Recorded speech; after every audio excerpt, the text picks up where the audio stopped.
जय हिंद दोस्तों, welcome to today exam classes. दोस्तों, इस वीडियो में हम रीट भर्ती परीक्षा 2022 के लिए राजस्थान की 75 ऐसे मोस्ट इंपोर्टेंट क्वेश्चन आंसर याद करने वाले हैं जो आपके रीट भर्ती परीक्षा के नए सिलेबस पर आधारित हैं। अगर दोस्तों आप भी रीट भर्ती परीक्षा 2022 की तैयारी कर रहे हैं तो इस वीडियो को लास्ट तक जरूर देखें और इन सभी मोस्ट इंपोर्टेंट राजस्थान के क्वेश्चन आंसर को जरूर याद करें, क्योंकि दोस्तों ये सभी क्वेश्चन है जो रीट भर्ती परीक्षा के एग्जाम में बार बार रिपीट होने वाले मोस्ट इंपोर्टेंट क्वेश्चन आंसर थे, इसलिए इन सभी क्वेश्चनों को आप जरूर याद करें।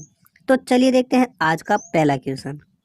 पहला क्वेश्चन है, राजस्थान के किस क्रांतिकारी की बरेली की जेल में अमानुषिक यातनाओं के कारण मृत्यु हुई थी? तो इस सवाल का सही जवाब देगा ऑप्शन ए यानी राजस्थान के क्रांतिकारी प्रताप सिंह बारठ हैं, जिनकी बरेली की जेल में अमानुषिक यातनाओं के कारण मृत्यु हो गई थी। किस क्रांतिकारी की? प्रताप सिंह बारठ की। दूसरा क्वेश्चन है, निम्न में से किस राज्य की सीमा के साथ राजस्थान के सर्वाधिक जिलों की सीमा लगती है? तो इस सवाल का सही जवाब देगा ऑप्शन डी यानी मध्य प्रदेश राज्य की सीमा है वो राजस्थान के सर्वाधिक जिलों के साथ सीमा लगती हैं, और मध्य प्रदेश के साथ राजस्थान के 10 जिलों की सीमा है वो लगती हैं। अगला नेक्स्ट तीसरा क्वेश्चन है, राजस्थान क्षेत्रफल की दृष्टि से देश का सबसे बड़ा राज्य कब बना? तो इस सवाल का सही जवाब देगा ऑप्शन सी यानी 1 नवंबर 2000 को राजस्थान राज्य है वो देश का सबसे बड़ा क्षेत्रफल की दृष्टि से राज्य बना, क्योंकि 1 नवंबर को उस समय का देश का सबसे बड़ा मध्य प्रदेश राज्य है जिसका विभाजन होकर छत्तीसगढ़ राज्य की स्थापना हुई थी। इस कारण क्षेत्रफल की दृष्टि से राजस्थान है वो सबसे बड़ा राज्य बना, जबकि दूसरे स्थान पर मध्य प्रदेश राज्य है। अगर पूछे कि क्षेत्रफल की दृष्टि से दूसरा सबसे बड़ा राज्य कौन सा है तो वो है मध्य प्रदेश, और पहला कौन सा है? राजस्थान, जो बना था 1 नवंबर 2000 को। नेक्स्ट अगला क्वेश्चन है, राजस्थानी साहित्य को विषय व शैली की दृष्टि से कितने भागों में बांटा गया है? तो इस सवाल का सही जवाब देगा ऑप्शन सी यानी राजस्थानी साहित्य को विषय व शैली की दृष्टि से 5 भागों में बांटा गया है। कितने भागों में बांटा गया है राजस्थानी साहित्य को विषय व शैली की दृष्टि से? 5 भागों में, जबकि राजस्थानी साहित्य के विकास को 4 चरणों में बांटा गया है। अगर पूछे कि राजस्थानी साहित्य के विकास को कितने चरणों में बांटा गया है तो 4, और राजस्थानी साहित्य के विषय व शैली की दृष्टि से कितने भागों में? तो 5 भागों में। अगला नेक्स्ट क्वेश्चन है, महाराजा जसवंत सिंह के दरबारी कवि मुणोत नैन सिंह का जन्म स्थान कौन सा है? तो इसका सही जवाब देगा ऑप्शन सी यानी मुणोत नैन सिंह का जन्म स्थान है वो जोधपुर है। कौन सा है मुणोत नैन सिंह का जन्म स्थान?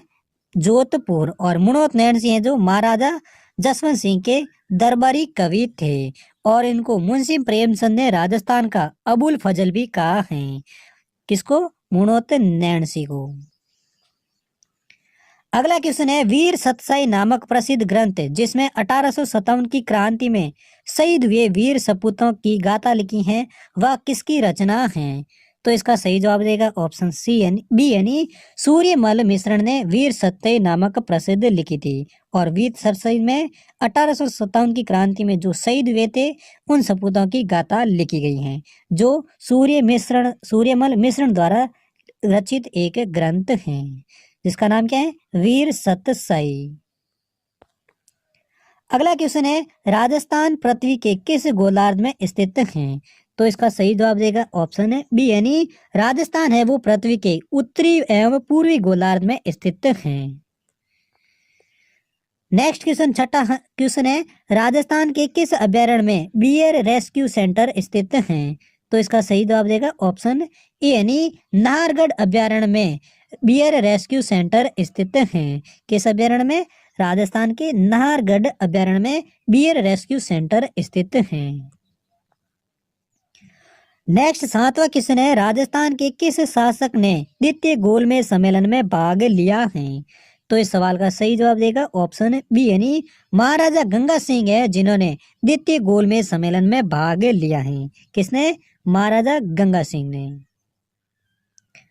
अगला 8वां क्वेश्चन है, राजस्थान सरकार द्वारा पहली बार सौर ऊर्जा नीति घोषित कब की गई है? तो इस सवाल का सही जवाब देगा ऑप्शन ए यानी वर्ष 2011 में राजस्थान सरकार द्वारा पहली बार सौर ऊर्जा नीति घोषित की गई? कब की गई सौर ऊर्जा नीति घोषित राजस्थान में? वर्ष 2011 में। अगला क्वेश्चन है, राजस्थान के किस जिले में 70 डिग्री पूर्वी देशांतर रेखा गुजरती है? तो इसका सही जवाब देगा ऑप्शन बी, यानी राजस्थान के जैसलमेर जिले में 70 डिग्री पूर्वी देशांतर रेखा है वो गुजरती है। किस जिले में? जैसलमेर जिले में। अगला नेक्स्ट क्वेश्चन है, जाम्बोजी से प्रभावित होकर किस शासक ने भारत में पहली बार गो हत्या पर प्रतिबंध लगाया था? तो दोस्तों इस सवाल का सही जवाब देगा ऑप्शन बी, यानी सिकंदर लोदी शासक हैं जिन्होंने जाम्बोजी से प्रभावित होकर भारत में पहली बार गो हत्या पर प्रतिबंध लगाया था। किस शासक ने? सिकंदर लोदी ने। अगला क्वेश्चन है, दादू संप्रदाय में नागा नामक पंथ की स्थापना निम्न में से किसने की थी? तो इस सवाल का सही जवाब देगा ऑप्शन बी, यानी सुंदरदास संत हैं जिन्होंने दादू संप्रदाय में नागा नामक पंथ की स्थापना की थी। किसने की थी? सुंदरदास जी ने। अगला क्वेश्चन है, राजस्थान के एकीकरण के 7वें चरण में किन क्षेत्रों को सम्मिलित किया गया था? तो इस सवाल का सही जवाब देगा ऑप्शन बी, यानी राजस्थान का एकीकरण के 7वां सप्ताह है जिसमें आबू तथा अजमेर क्षेत्रों को सम्मिलित किया था। नेक्स्ट अगला क्वेश्चन है, राजस्थानी रियासतों में सबसे पहले किस रियासत में प्रजामंडल की स्थापना हुई थी? तो इस सवाल का सही जवाब देगा ऑप्शन सी, यानी राजस्थानी रियासतों में सबसे पहले जयपुर रियासत है जिसमें प्रजामंडल की स्थापना हुई थी। किस रियासत में सबसे पहले प्रजामंडल की स्थापना हुई थी? जयपुर रियासत में। अगला क्वेश्चन है, प्रसिद्ध त्योहार होली के लगभग 15 दिन बाद कौन सा त्योहार मनाया जाता है? तो इस सवाल का सही जवाब देगा ऑप्शन ए, यानी प्रसिद्ध त्योहार होली के लगभग 15 दिन बाद है वो गणगौर त्योहार मनाया जाता है। और गणगौर त्योहार है जो राजस्थान का अंतिम त्योहार भी माना जाता है। नेक्स्ट क्वेश्चन है, राजस्थान में पाई जाने वाली मिट्टियों में सर्वाधिक उपजाऊ मिट्टी कौन सी है? तो इस सवाल का सही जवाब देगा ऑप्शन सी, यानी जलोढ़ मिट्टी है जो राजस्थान में सबसे ज्यादा सर्वाधिक उपजाऊ मिट्टी माना जाती है। कौन सी मिट्टी? जलोढ़ मिट्टी। अगला क्वेश्चन है, राजस्थान के किस जिले में भांगड़ा नाकल बांध से सबसे अधिक सिंचाई होती है? तो इस सवाल का सही जवाब देगा ऑप्शन सी डी, यानी श्री गंगानगर जिला है जिसमें सबसे अधिक भांगड़ा नागल बांध से सिंचाई होती है। किस जिले में? श्री गंगानगर जिले में। नेक्स्ट क्वेश्चन है, राजस्थान के किस राष्ट्रीय उद्यान में पक्षियों का संरक्षण किया जाता है? तो इस सवाल का सही जवाब देगा ऑप्शन ए, यानी केवलादेव घना राष्ट्रीय उद्यान है जिसमें पक्षियों को संरक्षण दिया जाता है। किस अभ्यारण्य में? केवलादेव घना राष्ट्रीय उद्यान अभ्यारण्य में। अगला प्रश्न है, राजस्थान को किस जल विद्युत परियोजना से सर्वाधिक विद्युत प्राप्त होती है? तो इस सवाल का सही जवाब देगा ऑप्शन बी, यानी व्यास जल विद्युत परियोजना है जिसमें राजस्थान में सर्वाधिक विद्युत प्राप्त होती है। किस जल विद्युत परियोजना से? व्यास जल विद्युत परियोजना से। अगला प्रश्न है, वह कौन मेवाड़ का मशहूर शासक था जिसने असलगढ़ के किले की मरम्मत करवाई थी? तो इस सवाल का सही जवाब देगा ऑप्शन बी, यानी मेवाड़ का मशहूर शासक महाराणा कुंभा थे जिन्होंने असलगढ़ के किले की मरम्मत करवाई थी। किसने करवाई थी असलगढ़ किले की मरम्मत? महाराणा कुंभा ने। अगला सवाल है, निम्न में से कौन सा शासक अभिनव भट्टाचार्य के नाम से प्रसिद्ध थे? तो दोस्तों इस सवाल का सही जवाब से ऑप्शन ए, यानी राणा कुंभा है जो चौहान शासक जो अभिनव भट्टाचार्य के नाम से प्रसिद्ध थे। कौन थे? राणा कुंभा जो अभिनव भट्टाचार्य के नाम से प्रसिद्ध थे। इसी प्रकार अगला सवाल है, किस चौहान शासक ने अजमेर को सबसे पहले अपनी राजधानी बनाया था? तो दोस्तों इस सवाल का सही जवाब देगा ऑप्शन बी, यानी चौहान शासक अजय राज हैं जिन्होंने सबसे पहले अजमेर को अपनी राजधानी बनाया था। किस चौहान शासक ने? अजय राज ने। इसी प्रकार अगला सवाल है, अलाउद्दीन खिलजी ने किस दुर्ग को विजित कर उसका नाम खैराबाद रखा है? तो दोस्तों इस सवाल का सही जवाब हो जाएगा ऑप्शन सी, यानी बाड़मेर के सिवाना दुर्ग को अलाउद्दीन खिलजी ने विजित कर उसका नाम खैराबाद रखा था। कौन से दुर्ग को? सिवाना दुर्ग को, जो राजस्थान के बाड़मेर जिले में स्थित है, जिसको अलाउद्दीन खिलजी ने विजित कर उसका नया नाम रखा था खैराबाद दुर्ग। इसी प्रकार अगला सवाल है, राजस्थान में 1857 की क्रांति का पहला विद्रोह कहाँ हुआ था? तो दोस्तों इस सवाल का सही जवाब देगा ऑप्शन सी, यानी राजस्थान में 1857 की क्रांति का पहला विद्रोह है वो नसीराबाद में हुआ था। कहाँ पर हुआ था पहला विद्रोह 1857 की क्रांति का राजस्थान में? वो हुआ था नसीराबाद में। इसी प्रकार अगला सवाल है, राजस्थान दिवस कब मनाया जाता है? तो दोस्तों इस सवाल का सही जवाब देगा ऑप्शन ए, यानी हर साल 30 मार्च को राजस्थान दिवस मनाया जाता है। कब मनाया जाता है राजस्थान दिवस? 30 मार्च को, क्योंकि 30 मार्च 1949 में जोधपुर, जयपुर, जैसलमेर और बीकानेर रियासतों का विलय होकर वृत्त राजस्थान संघ का गठन हुआ था। कब हुआ था? 30 मार्च 1949 को वृत्त राजस्थान का गठन हुआ था, इसलिए हर साल राजस्थान दिवस 30 मार्च को मनाया जाता है।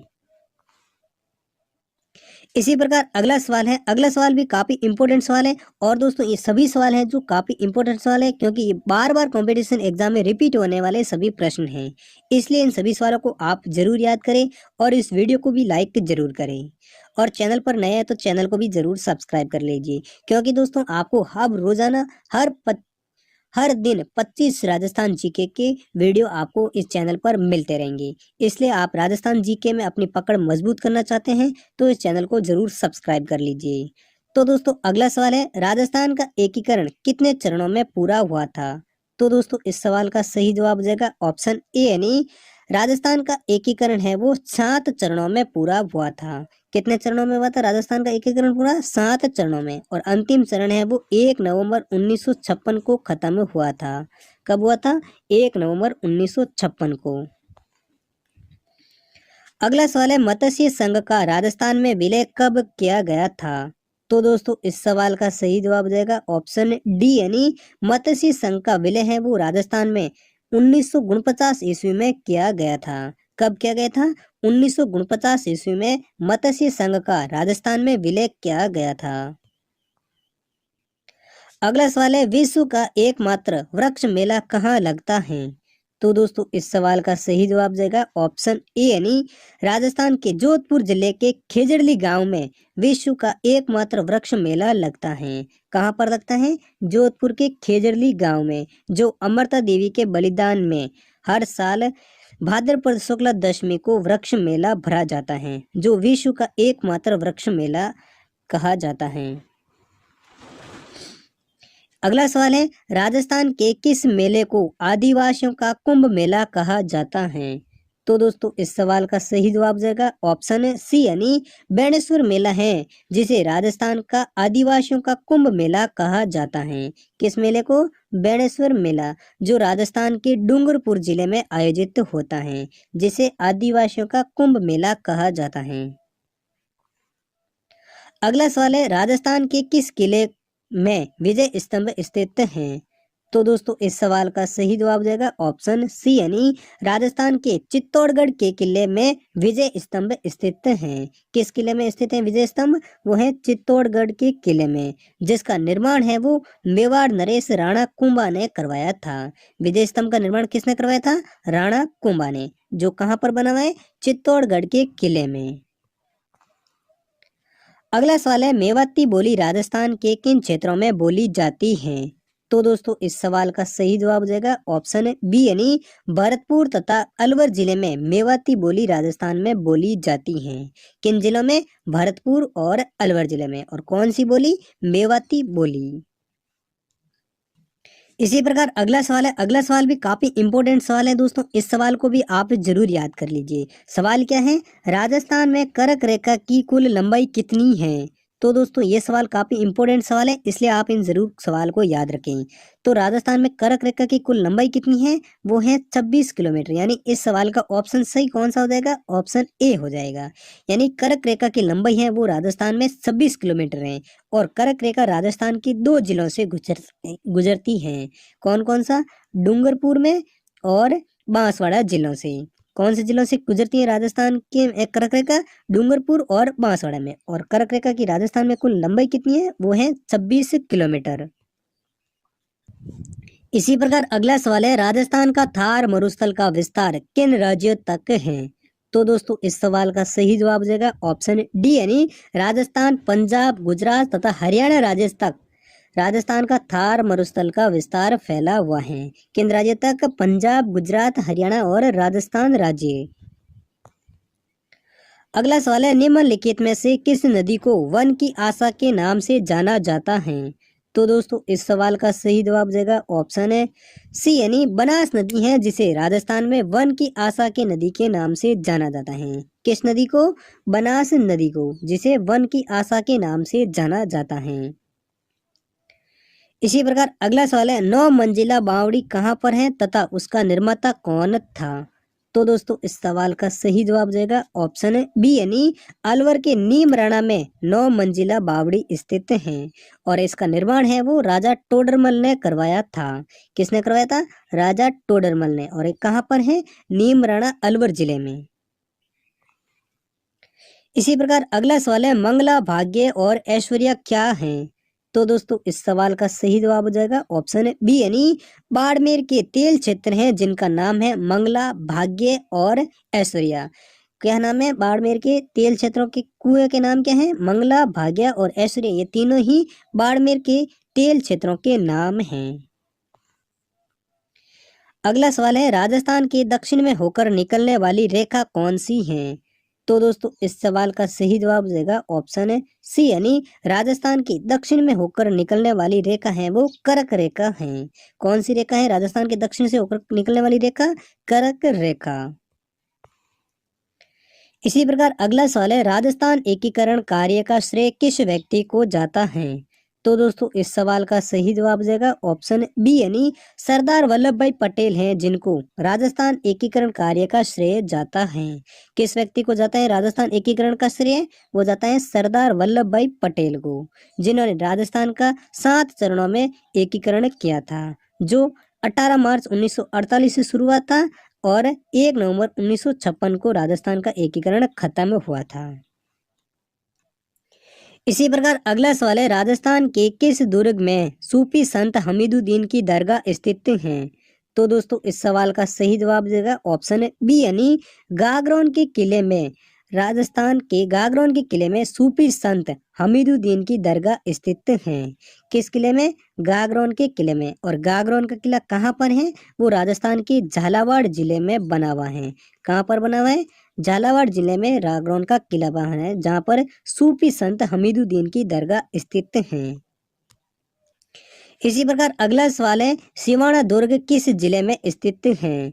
तो दोस्तों इस सवाल का सही जवाब देगा ऑप्शन ए, यानी बाड़मेर जिले में सिवाना दुर्ग स्थित है। कहाँ पर है सिवाना दुर्ग? बाड़मेर जिले में। और इसका निर्माण किसने करवाया था? वो कराया था वीर नारायण पंवार ने। इसी प्रकार अगला सवाल है, राजस्थान में सर्वाधिक अमेरिकन कपास किस जिले में उगाई जाती है? तो दोस्तों इस सवाल का सही जवाब देगा ऑप्शन ए, यानी श्री गंगानगर जिले में राजस्थान में सर्वाधिक अमेरिकन कपास उगाई जाती है। किस जिले में उगाई जाती है सर्वाधिक अमेरिकन कपास? वो उगाई जाती है श्री गंगानगर जिले में। जबकि दूसरे स्थान पर है हनुमानगढ़ जिला। इसी प्रकार अगला सवाल है, राजस्थान किस ताप कटिबंध में आता है? तो दोस्तों इस सवाल का सही जवाब हो जाएगा ऑप्शन ए, यानी उष्ण शीतोष्ण कटिबंध में राजस्थान आता है। किस ताप कटिबंध में आता है? उष्ण शीतोष्ण ताप कटिबंध में राजस्थान राज्य आता है। इसी प्रकार अगला सवाल है, राजस्थान राज्य से ही पूर्णतः बहने वाली नदी कौन सी है? तो दोस्तों इस सवाल का सही जवाब जाएगा ऑप्शन सी, यानी बनास नदी है जो राजस्थान से ही पूर्णतः बहने वाली नदी है। कौन सी नदी है? बनास नदी। इसी प्रकार अगला सवाल है, राजस्थान की दूसरी सबसे ऊंची चोटी कौन सी है? तो दोस्तों इस सवाल का सही जवाब देगा ऑप्शन सी यानी सैर सबसे ऊंची दूसरी चोटी है जिसकी ऊंचाई है 1597 मीटर। ये भी राजस्थान के सिरोही जिले में बनी हुई सबसे ऊंची दूसरी चोटी है जिसकी ऊंचाई कितनी है 1597 मीटर। अगला सवाल है निम्न में से किस झील पर सोडियम सल्फेट संयंत्र स्थापित किया गया है? तो दोस्तों इस सवाल का सही जवाब जाएगा ऑप्शन है ए यानी नागौर के डीडवाना झील पर राजस्थान में सोडियम सल्फेट संयंत्र स्थापित किया गया है। कहाँ पर किया गया है? किस झील पर सोडियम सल्फेट संयंत्र स्थापित है? वो किया गया है डीडवाना झील पर। और डीडवाना झील किस जिले में है? वो है नागौर जिले में, जहाँ पर सोडियम सल्फेट संयंत्र स्थापित किया गया है।